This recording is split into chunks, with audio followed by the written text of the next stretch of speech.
আসসালামু আলাইকুম রহমতুল্লাহ। আজ বিকেলবেলা আমার এক বন্ধু বলল জন্ডিস উঠাবে। আসলে আমি জন্ডিস উঠাই এই কথাটি শুনেছি, কিন্তু কখনো নিজ চোখে দেখি নাই। পরে বন্ধুকে বললাম চলো তাহলে আমিও যাই, আসলে জন্ডিসটা কীভাবে উঠায় এই জিনিসটা দেখি। পরে আমরা রওনা করলাম কাজদিঘির পাড়ে স্কুল রোডটা দিয়ে। আমরা হেকিম স্কুল দিয়ে ওই বাড়ির এদিকে যাচ্ছি। যাই হোক, ওই বাড়িতে যাওয়ার পরে দেখলাম ভদ্রমহিলা কিছু চুন নিল। চুনের সাহায্যে হাতে অনেকক্ষণ ঘষা লাগে, ঘষার পরে মাথায় একটু পানি দেয়। ওই মাথার পানি আসলে ওই যে হাতে পড়ার পরে দেখি যে চুনের কালারটা হলুদ হয়ে যাচ্ছে।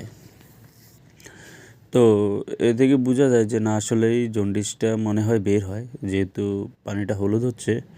সেক্ষেত্রে ধারণা করা যায় যে আসলে জন্ডিসটা বের হচ্ছে সম্ভবত।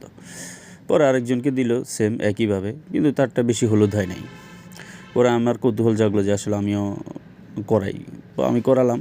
আমারটা তো সম্ভবত মাটির কালার বেরোইছে। এখন এটা নাকি মাটি জন্ডিস বলে। আসলে এই জিনিসটা আমি খুব কমই বুঝি। তো আপনারা যারা জানেন বুঝেন, আপনারা কমেন্টে বলে যাবেন যে আসলে এটা কি হতে পারে, কি জন্ডিস, এই যে মাটির কালার হয় যেটা আর কি। তো ঠিক আছে, সবাই ভালো থাকবেন, সুস্থ থাকবেন, দোয়া করবেন। আসসালামু আলাইকুম রহমতুল্লাহ।